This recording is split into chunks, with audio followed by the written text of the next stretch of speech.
صل على سيدنا ومولانا محمد وعلى آل سيدنا ومولانا محمد وبارك وسلم وصل عليه. رب زدني علما، رب اشرح لي صدري ويسر لي امري واحلل عقدة من لساني يفقهوا قولي. نو منګه د اهل سنت والجماعت چې کوم عقاید دي، نو دا غي ذکر منګه د انبیاء او بیا ورسره د کرامت د اولیاء، چې د اولیاء او کرامتونه د حق دی بای مبارک خبره کړو. نن سبق کې یو عقیده د اهل سنت والجماعت دا ده چې په ټولو نبیانو نه بهتر، د نبیانو نه وروستو په ټولو انسانانو کې د ټول نه بهتر اول حضرت ابوبکر صدیق رضی الله عنه دی، دویم پسې عمر فاروق رضی الله عنه دی، او دریم پسې حضرت عثمان رضی الله تعالی عنہ، او څلورم پسې حضرت علی رضی الله تعالی عنہ دی. حضرت ابوبکر ته صدیق ویل کېږي. صدیق ورته ځکه ویل کېږي چې د پیغمبر صلی الله علیه وسلم یو خو چې کله د پته ولګېده چې پیغمبر علیه الصلاۃ والسلام د نبوت اعلان کړی دی، نو د خپل په موقع باندې نو د دې وینځه واغه ته خبر راوړ. نو د پیغمبر علیه الصلاۃ والسلام باندې دا ته پوښتنه کو چې چاره لګل کله را لګل ولې را لګل د سره پاره را لګل مډاری کې به ایمان نه وو. زم دا چې مخکې د معراج واقع ویل شو چې کله د معراج خبره پیغمبر صلی الله علیه وسلم خلکو ته وکړه، نو څه کسان پکې جنین دا پکې مرتد شول او یو څو سبل څه صاحب جیل دی او دا نور کسان لاړل په حضرت ابوبکر رضی الله عنه پسې. ابوبکر دوی وی چې لکه راشه د ملګری خو له نور خبرې کولو پکې بل څه وای جزاء اسمانو ته ختمه اسمان نه پاسه ختمه او د رښتیا وای او صدیق ته دا رښتیا وای دا چې درو نه دی ویلي. دا کنه بیا حضرت ابوبکر رضی الله عنه د صدیق لقب ورکړل شو. حضرت عمر رضی الله عنه فاروق ویل کېږي. فاروق ورته ځکه وای چې هغه د حق او د باطل په منځ کې هغه فرق راوستل کو. دغه شانته فیصله چې با وی خصومات به جوړې به نو داوی په منځ کې با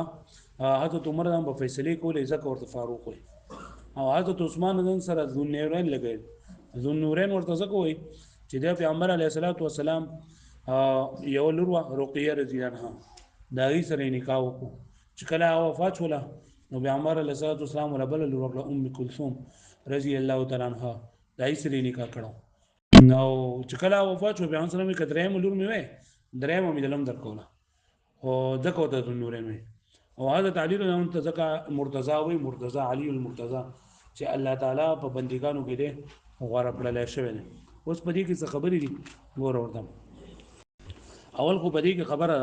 چې دلته کې لیکلي وافضل البشر بعد نبینا، چې په انسانانو کې د نبی زمون د نبی نه وروسته بهتر انسان. نو اوس په دې کې وای اعتراض بل باندې راتلو چې دا نبی وي نو چې د نبی نه وروسته دا کسان بهتر دي، خلفای راشدین بهتر دي. نو دې کو خدا رااله چې دا خبره مطلب دا شو چې دا خلفای راشدین زمون د نبی نه وروسته بهتر خلک دي، یعنی د نور انبیاء نه دا د نور انبیاء نه دا اوچت کړ، د نور انبیاء نه دا اوچت کړ. حال دا دی چې د صحابي د نبی درجه ته نشي رسیدلی، نه د لغوره دا و چې د دې سورې او افضل البشر بعد الانبیاء ویل بعد نبینا نه ویل نو هو ایګوره او افضل البشر بعد نبینا وې زبا ورستو زمون د نبی نه با د ټول نه بهتري انسان غوره انسان. والاحسن ان يقال بعد الانبياء وغوره دا چې دا ویلې بعد الانبياء ویلې نبی نه ویلې انبياء ویلې نو اذا نبی وی نو لكنه اراد البعديه الزمانيه چې انبیاء کرامو په مېز کې لکه بعد زمانی ده نو هغه ته نه دي مرادو اونه غوړه راوده او زمونږ د نبی نه وای زمونږ د نبی نه ورسو چې نه دا بل نبی دنیا دراتلو ولشته. او دا هم حاله ده کنه چې عیسی علیه السلام تخصیص ته وشي ځکه چې ورسته واده عیسی علیه السلام راځي او هغه پیغمبر دی. ولكنه اراد البعديه الزمانيه ودلګي د بعد نه مراد له بعدیت زمانی دی چې زمنګ دا په انسانانو کې د ټول لغوره چې زمنګ د نبی علی السلام نه ورسته د زمانی په اعتبار سره د زمانی په اعتبار سره هغه د خلفای راشدین و چې دا موږ وایو کنه. نو مع ذلك لابد سره د دینه ضروری ده من تخصیص عیسی علیه السلام ضروري دی چې تخصیص د عیسی علیه السلام ته وکړی شي. ولې اذ لو اريد كل بشر یوجد بعد نبینا، ځکه موږ دا اراده والو د دې نه چې هر یو انسان چې زموږ د نبی نه وروسته موجود دی نو انتقد بعیسی علیه السلام، وایي دا خبره بیا ماتېږي حضرت عیسی علیه السلام سره. ولو اراد بكل بشر یولد بعده وایي که چېرته اراده وکړه چې هر یو انسان چې هغه پیدا کېږي وروسته د دینه نو لم يفيد التفصيل على الصحابه، نو بیا دوی تفصیل دا په صحابه کرام باندې بیا د تفصیل فائدہ دا نشته، ځکه چې دنه مخکې او وروسته ډېر خلک مخکې پیدا شي وروسته دین پیدا شي. ولو اريد او قد ویل شي چې افضل البشر بعد نبینا، چې په انسانانو کې په ځمکه په مخ باندې کم خلک موجود دي نو په دې کې زمونږ د نبی نه غوړه چې دا خلک دي نو کدا به موږ د څه کې په وایو چې هر د ځمکه په مخ باندې نو به هغه ځمکه په مخ باندې په هغه ټیم کې تابعین او تابعین نو بیا به تابعین او تابعین نه با د تابعین او تابعین به غوړه راشي د خلفای راشدین الله چې خلفای راشدین د ټول نه غوړه دي. ولو اريد او کچر کی اراده وکړه شي کله بشر هر یو انسان هو موجود على وجه الارض چې هغه موجودی په ځمکه مخ باندې نو لم يفيد التفصيل على التابعين، نو دا بیا فائدہ دا غوړوالی نه ور کوي دا تفصیل غوړوالی په تابعین باندې دونو غوښتو. ولو اراد كل بشر يوجد على وجه الارض او کله شو ویل شي یو افضل البشر نه مراد ده چې زمنګ د نبی نه ورسره چې څومره کسان د ځمکه په مخ باندې موجود دي هغه نه د خلفای راشدین وردی نو کله ځمکه د مخ د ټکه په موږ لګاو نه د عیسی علیه السلام نه بیا ولکه دا بر شروع د عیسی علیه السلام نه وردی سو الله خلفای راشدین د عیسی علیه السلام غوړه نه دي. ولو اريد كل بشر او کچ دی اراده وکړه چې هر بشر یوجد على وجه الارض چې مونږ لګیږي د ځمکه په مخ باندې په جمله نو انتقد بعیسی علیه السلام دا خبر بیا ماتي کې پاتې عیسی علیه السلام سره نو دا څوک دي وافضل البشر بعد نبینا ابو بکر صدیق رضی الله عنه. صدیق ورته ولي وای د نوم چې د خپل نوم د اسلام نوم کې عبد الکعبه نوم سره مو عبد الکعبه او د اسلام نوم رسول عبد الله نوم د حضرت ابو بکر رضی الله عنه. ابو بکر غوړه د کنیت ته او دغه نوم چې نه صدیق دا ورته ورکړل شوی یو خدا چې الذي صدق النبي صلى الله عليه وسلم في النبوه چې دا د پیغمبر اسلام تصدیق کړل په نبوت کې من غیر تلعثم وغیر د توقفنا، یعنی دا چې څنګه پیغمبر صلی الله علیه وسلم دا نبوت پته ورته ولګیدله نو بغیر د توقف نه په ایمان راوړل لکه دا تاسو مو پوس هند کړه چاره لګلې ولې را لګلې سره پاره لګلې چاته را لګلې څنګه را لګلې دا نه دایره په ایمان نه وړي. وفي المعراج او په معراج کې ملا تردد چې کله د معراج او واقعا خلکو ته انکار وو او چې ته پته ولګیدل کنه نو دا ډایرکټ په ایمان نه وړو. ثم عمر الفاروق بیا عمر فاروق رضی الله عنه فاروق ورته وی الذي فرق بين الحق والباطل في القضايا والخصومات چې دا د حق او د باطل په منځ کې فرق کړی دی جداوالی راوستی دی په قضایا او په خصوماتو کې. لکه پوه شو بلی باندې لکه یو منافق د پیغمبر علیه السلام خورا راکه د یهودي سره مسله وه د یهودي سره مسله وه جو د پیغمبر علیه السلام ولا مسله کړه د منافق خیال له چې لکه حضرت عمر رضی خو د یهودیانو مبارک ډېر سخت دی وی راځه وی زو وی حضرت عمر رضی الله له پیسې او د لکه ستانه بیره او استاد د پیسې له وکړه او د حضرت عمر نه ولې وړي وینه نه راځوي د په ځین کې دا و چې حضرت عمر چې د یهودیانو واقع سخت دی نو دی بچا د دای خلاف خبر وکړي دی لاړو او فیصله د خپل خبر ورته وکړه دی اور ته وی يهودي وی پیغمبر اسلام څنګه فیصله کړو د خدای نه مې دی چې راځه په عمر نه پسو یو راغزا راغلم لاړو کور نه تور راوستا دا سټ ولا په مېز باندې وی سوچ د پیغمبر اسلام خبره نه مني او دای په شروع بیا راځي زمانه فیصله غواړي دا فیصله ز بیا د حکومت د دقه نه د نوم ورکړل شو چې دا فاروق دی دا حق او د باطل په منځ کې فرق ورکوم کړي. لکه پوه شو بلی باندې یا دا فاروق دا یو خدا وجه د چې د فاروق وای دویم وجه د ابن عباس الله ته پوښتنه کړل شو چې دا عمر د فاروق ولې وای نو چې کله اسلام لا والله ولمنګه قبول کړو موږ په پټه باندې منځونه کول او په پټه باندې جنین دا موږ راکو وزاري کنه چې کله دغه شو د ایمان راوړو نو د خانقاه او چته وخت او اذان شروع کړه خدای دې مړکا اذان خو د نبوت په دویم کال باندې شروع شوی دی الله اکبر الله اکبر. عبد الله ابن زید ابن عبد ربی خوب ولیدو نه دا منځه اعلان وکړو چې راځي زمونږ کومه پوه شو بلی باندې باجی غزان به کوي کنه خانقاه چته وخت او بچا اذان شروع کو اوبه که څوک په لخوا کونډه کول غواړي را دي شي څوک بل بچی دې ایمانان کول غواړي را دي شي عمر اسلام را وړل مونږ وس کوي په دا نو مونږ خو یو خدا خبره ده چې د مونږ فرضیت دي نه دا په لسمه په نبوت په لسم کال باندې راغلی دی د معراج په موقع باندې دا مونځ فرضیت و مخکې مونځ فرض نه و او دویمه دا خبره چې لکه دغه اذان یې وکړو نو اذان معنی اعلان یې وکړو اعلان یې وکړو پوه شوې باندې اعلان یې وکړو الله اکبر الله اکبر دا وروستو راغلي دي نو دغه عمر هم وی راغی موږ وی راواسي نو جمعه ته مو پیغمبر اسلام دی چې لکه موږ په هغه باندې کنه وي په هغه باندې وی کافرانو د دین په حق دی په نه کوه په نه حق دی پیغمبر موږ چې چرته وځو نو موږ وجنه ته کدو موږ چې چرته وځي وی جهنم ته وځي نو بیا موږ ولې پټ پټ وراوځي او بیت الله شریف تلاړو په چغه باندې شروع وکړه او وی چې لکه جمعه ته داخل شولو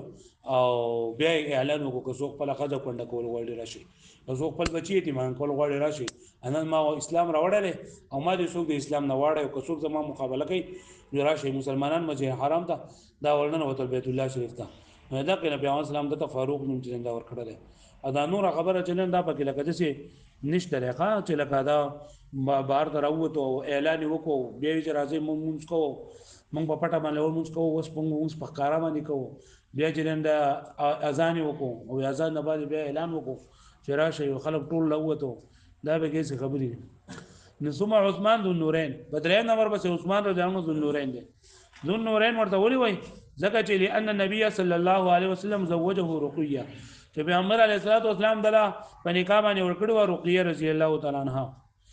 او ولم ماتت رقیه رضی الله تعالی عنها زوجها ام كلثوم رضی الله تعالی عنها نو پیغمبر علیه الصلاه والسلام ورته بیا دغه ورکړه ام کلثوم ورکړه ولما مات د باندې د حضرت خدیجه رضی الله عنها لوریان وی زینب او فاطمه او رقیه او ام کلثوم نو ولما ماتت قال لو كانت عندي ثالثه کله ما سره درې ملور وای کنه په دغه ټیم کې کله چې ام کلثوم وفات کېده نه محمد صلی الله علیه وسلم د لوریان دا واده شوی نه ک درې ملور مې له زوج تو که ما دې سره نکاح کړو جی بیا وی ثم علی المرتضى من عباد الله علی انت مرتضى دا کوي مرتضى معنا غوړه کړل شوی چې د الله تعالی د بندګانو نه غوړه کړل شوی وخلص اصحاب رسول وخلص اصحاب رسول الله صلی الله علیه وسلم او دا رسول الله صلی الله علیه وسلم ملګرو کې ټولنا بهترین خالص دی وس دا وی علی هذا وجدنا السلف دا ترتیب چې کوم دی کنه دا ترتیبو چې لکه اول حضرت ابوبکر رضی الله عنه بیا حضرت عمر رضی الله عنه بیا حضرت عثمان رضی الله عنه او بیا حضرت علی رضی الله تعالی عنہ نو دی وی چې د خلفای اربعو دا ترتیب چې نو بدی کې یو څو توجیهات یو توجیهات دا یو توجیه پکې دا چې دا بنګ پرې باندې سلف مونږ دي بس د سلفونه دي چې دا نور د افضلیت دا مسله چې څنګه نه دی چې دا ځوندي دا مصنف سوی چې دا افضلیت دا مسله سره ځوندي دا او ځوندي دا زمونږ په مشرانو باندې حسن ظن دي یعنی په دې باره کې روایت نشته چې اول دا بیا دا خلکا حسن ظن دي زمونږ په باندې او موږ مشران د سوي دي د قشان دي وي او کنه وای کدا نه نو په دې مسله کې توقف افضل دی توقف په کولی افضل دی ځکه چې یو خو د روافضو او د اهل سنت والجماعت دلیلونه چې دا متعارض دي ویم دا چې د افضلیت دا مسله اعتقادي ده سره اعتقادي ده عملی نه نو په دې کې دلیل ځوندي نه کافي او دریم دی چې د افضلیت په مسله کې توقف کې په دې کې لکه سره واجب شرعي نقصان پکې نشته نه نو لهدا په دې مسله کې به ته ګوتې نه وای چې دا غوړه ده نه غوړه او څلورم دا چې د اسلافونو په دې کې توقف منقول دی وای دې سړي چې کله دا خبرې وکړه علامه تفتزانی رحمت الله علیه نو خلکو پکوي چې د شیعت بیو راځي چې دا چاته شیعه ده ځکه چې دا کومې سلور توجیهات کړي دي کنه نه دا سلور توجیهات کمزوري دغه توجیهات او بیا کمزورواله وایي على هذا وجدنا سلف یو دا چې په ترتیب باندې موږ مونږ دي خپل مشران والظاهر ظاهر ودا انه لو لم يكن لهم دليل على ذلك وجدوا سر دلیل قطعی نشته چې دوی باندې فیصله وکړي ما قبول دلګه واما انا او دویم نمبر دا واما انا فقد وجدنا دلائل الجانبين چې موږ د دوانو دلایل کې د اهل سنت والجماعت دلایل هم او دا روافض دلایل هم دي متعارضه ولم نجد هذه او دریم نمبر دی ولم نجد هذه المساله مما يتعلق به شيء من الاعمال او دا ځلیت دا مسله ده چې په دې کې یو واجب شرعي به نقصان نه کیږي او يكون التوقف فيه مخلا یا توقف پای کې چې مخل شي د شي د جواب نو دا ضرور توجيهات چې کړي دي کنه دا کمزوري دي او د دې توجهاتونه په د باندې خلکو د شیعت دغه لګول دی چې دا علامه تفتزانی چې دی شیعه دی اولنې خبره کړې ده چې د اهل سنت والجماعت دلایل چې دا کمزوري دي نو اهل سنت والجماعت سره دلایل چې دا مضبوط دي په احادیث د پیغمبر علیه الصلاۃ والسلام صحیح احادیث په خبره باندې چې دا موجود دي صحیح حدیثونه په خبره باندې موجود دي او د روافضو د احادیث دي کنه نو دا موضوعي دي موضوعي واښو به باندې د ځان جوړ کړل شي دي دویمه توجیه دا چې لکه دی وایي کنه دویمه توجیه دا کړو چې لکه دا مسائل چې نو بری کې افضلیت چې دا مسله اعتقادي ده او دا عملی نه بری کې ځنی مسائل ځنی چې دا بدکار نه کوي نن ورته وایو کنه چې لکه دا خبره دي هم کمزوري ده ځکه چې علی الاطلاق اعتقادي مسائل چې نه دا د دې لپاره دلیل ځنی چې دا کافی دی ځکه چې سلف په کتابونو کې ډېر شي خبرې دي لکه د فرشتو په انبیاو باندې فضیلت او دغه شان دي مجتهد ته چې دا په خطا باندې ثواب ملاويږي او چې کله دې صحیح شنو دا نه دا ټول دلایل غنی دي د دې باوجود د اسلاف په کتابونو کې دا خبرې مونږ کېږي نو معلومه شو چې هر مسله اعتقادي د هغې لپاره دلیل قطعي یقیني ضروري نه دی واښوي درېمه توجیه دا راکړې وه چې په افضلیت کې په مسله کې سکوت او توقف کوي واجب شرعي کې نقصان نه راځي نو دا وجه څخه کمزوري ده چې بری مسله کې افضلیت بری کې زموږ د فضیلت څخه کو کنه چې موږ وایو چې شیعاګانو ابطال به مقصود ده او د شیعاګانو مذهب ابطال درې دا ضروری ده ځکه چې هغه ابوبکر رضی الله عنه ته ظالم وای ابوبکر چې هغه ته غوړو منه حضرت علی رضی الله عنه په دی باندې نو چې حضرت ابوبکر غاصب او حضرت ابوبکر رضی الله عنه چې دا ظالم پوه شئ او څلورمه توجیه چې کړو چې د اسلاف په دې کې توقف منقول له نو ورته د اسلاف نه بګي توقف نه منقول بلکې اسلاف خدا وایي د اهل سنت والجماعت عقیده دا چې د په فضیلت ورکه شیخین الله او محبت بقیدا دوه زمان سره ختنین سره او د اهل سنت والجماعت په عقاید کې د شمار کړی دا لکه پوه شئ به معنی ها نو دا څلور توجیهات کړی دي وکانه السلف كانوا متوقفين او اذا سلف دا موقوف في تفسير عثمان عنه حيث جعلوا من علامات السنه چې ګرځول د علامات السنت والجماعت تفسير الشيخين ومحبه الختنين لکه پوه شو به معنی دا وای سلف نه والانصاف انه ول بیا دا وایي چې انصاف ولا خبره ده وای چې د دینه مراد یې دا غوړه او دا نه غوړه نو کله دینه مراد فضیلت ته ثوابي نو دا خو الله ته پته ده چې ثواب په اعتبار سره حضرت ابوبکر نه غوړه دی بیا پس حضرت عثمان علي دی او عمر بیا عثمان دی بیا علي دی نو کله ثواب خبره انده په آخرت کې بدلېږي او کله ثواب خبره نه او د دنیا نه فضایل خبره نو بلیږي حضرت علي اندر چا رسېواله پوه به باندې خدا خبره وای صحیح نه زمونږ خدا د دنیا په کمالات او په دې کې چې ډېر ژوند پیغمبر علیه الصلاۃ والسلام څو غوړه دي ویل اول ابوبکر بیا عمر بیا عثمان او بیا علي په خپل باندې ګوره دا خبره کو وکانه السلف كانوا متوقف والانصاف انه اريد انصاف دا چې ته ویل شي کچته اراده وکړل شي د افضلیت نه کثرت ثواب فلتقوا في جهات النبي او توقف د فارس جهات شته چې مطلب د ثواب په آخرت کې بلګي وان اريد كثرت ما يعوده ذوي العقول من الفضائل فلا هغه چې اراده وکړل شي هغه خبره چې هغه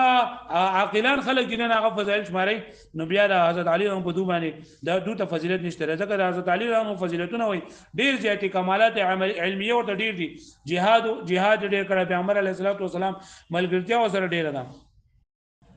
پوه شو به معنی نو وی د دې کې د حق خبره سره نو کې دینه مراد نه دا د ثواب خبره نو بری کوم موږ ویل چې خبره به نشته نه بیا حضرت عثمان رضی الله عنه چې دا غوړه ده حضرت علي رضی الله عنه او د عثمان رضی الله عنه چې دا حضرت علي عمر رضی الله عنه غوړه ده او بیا دا غینه حضرت ابوبکر رضی الله عنه چې دا غوړه ده په خپل حضرت علي رضی الله تعالی عنہ هم نقل دي چې پیغمبر اسلام ته پوښتنه وکړه ټول غوړه سوق ده حضرت ابوبکر بل حضرت ابوبکر رضی الله عنه چې نو دا پیغمبر اسلام په خپل ژوندانه باندې امامت ته ځای نه مخ کړه ده چې امامت صغرا ده حقدار ده نه د امامت کبرا ده هم چې نه دا حقدار ده لکه پوه شو به معنی بیا د حضرت علي رضی یو قول دا نقل له چې خیر الناس في هذه الامه بعد ابي بكر عمر فاروق ثم عثمان ذو النورين ثم انا چې حضرت په دې امت کې دا ابو بکر نو رسول حضرت عمر غوړه بیا حضرت عثمان او بیا په زغوره ما پوه شو به معنی او دا حضرت عبد الله بن عمر فرمایي چې د مهاجرین ټول لاته مشول او انصار په دې باندې اجماع کړی دا چې په دې ټول کې ټول نه غوړه ابو بکر بیا عمر بیا عثمان او بیا حضرت علي رضی الله عنه لکه په دې خبره باندې پوه شوي اوس د دوی په خلافت چې دا هم په دې ترتیب باندې په خلافت کې سفر اخته کې نشته نو دا هم به ان شاء الله سبب یو وي یاد بشي